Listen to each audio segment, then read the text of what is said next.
मंच की गरिमा और मंगलाचरण को दोहराते हुए हम अपनी बात प्रारंभ करते हैं।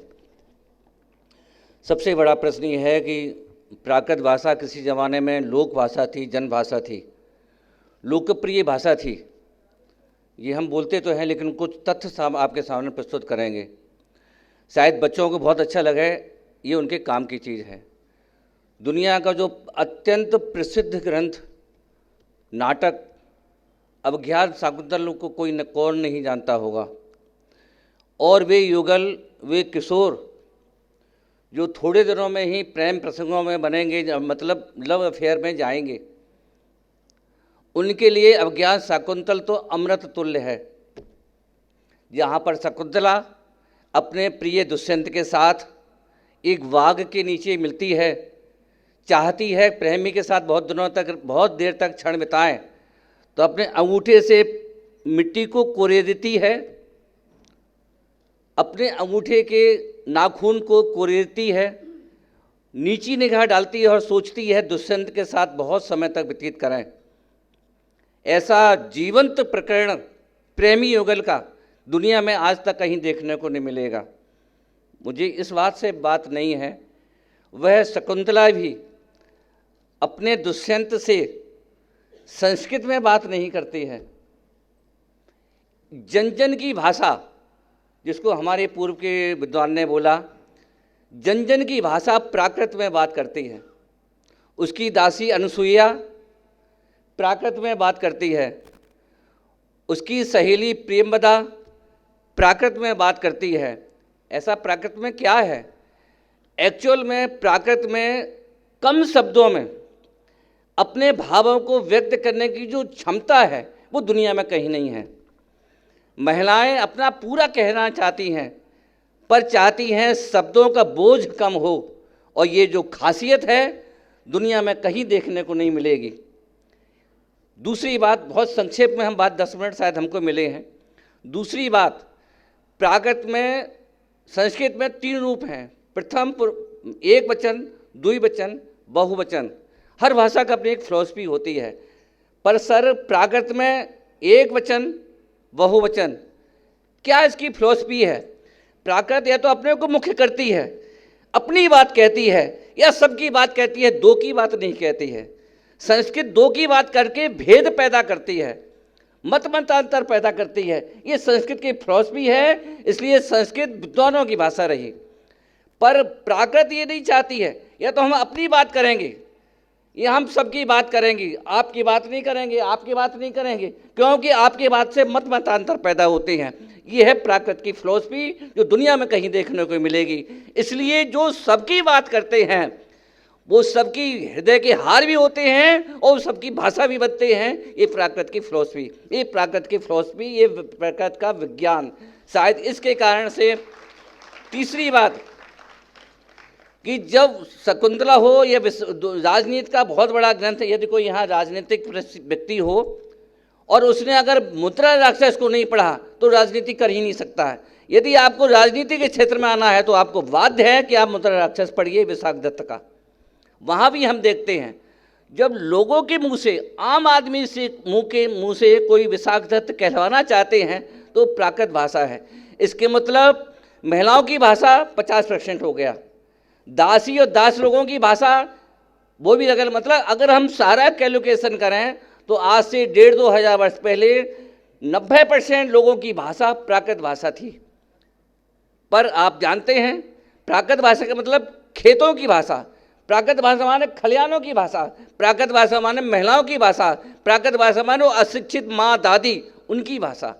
क्योंकि जो संस्कृति होती है वो सीबीएसई कोर्स के रूम में नहीं होती है।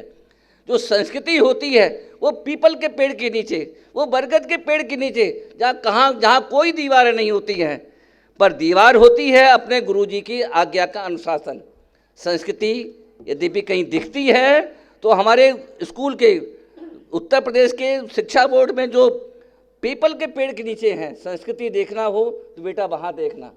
आप कहोगे कैसे? TN शेषन का नाम कौन नहीं जानता?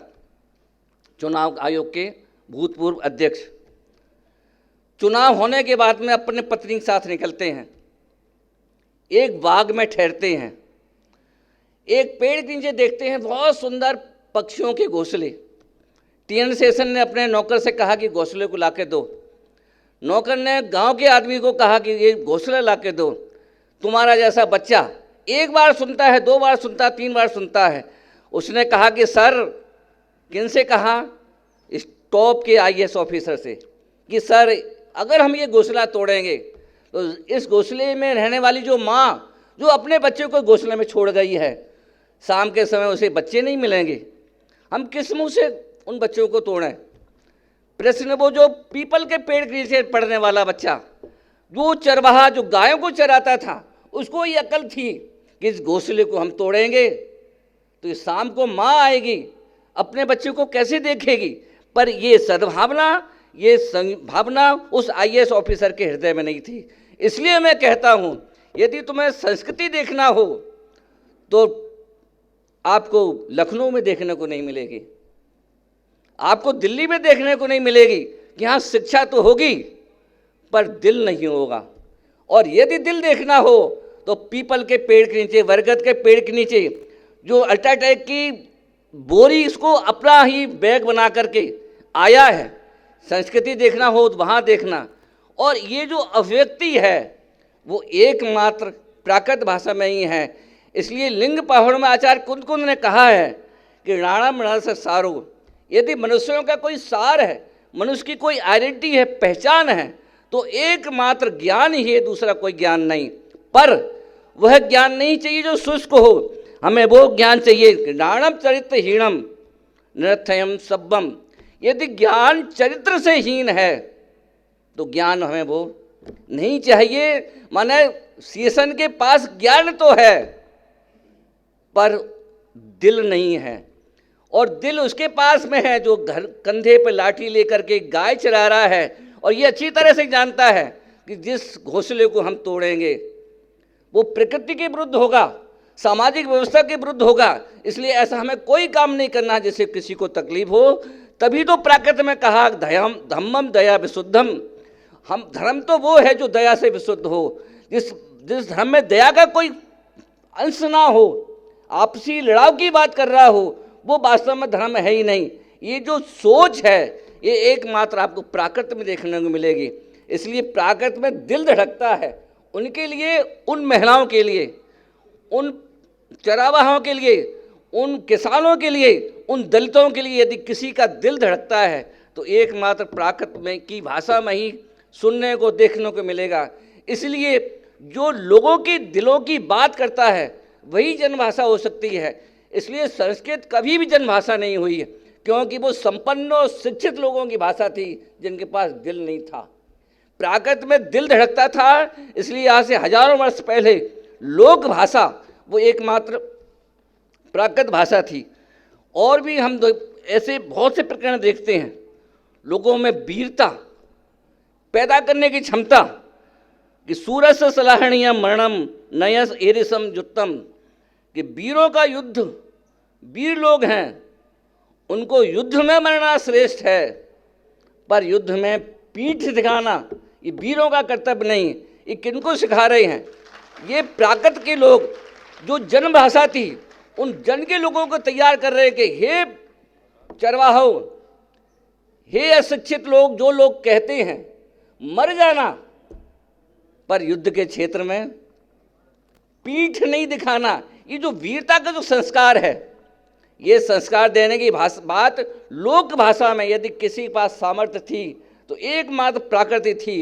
इसी कारण से जैनों का जो स्वरूप है, सैकड़ों बार कश्मीर जैसे 50 फाइलें बन जाएं, 50 हजार लोगों को जिंदा जला दिया गया कर्नाटक में, आज उसके अवशेष हैं, फिर भी जैन दर्शन नष्ट नहीं हुआ। उसका एकमात्र कारण है उसने जो अपनी बात कही है वो प्राकृत भाषा में कही, मान लोगों की भाषा में कही, लोगों तक अपनी बात पहुंचाई।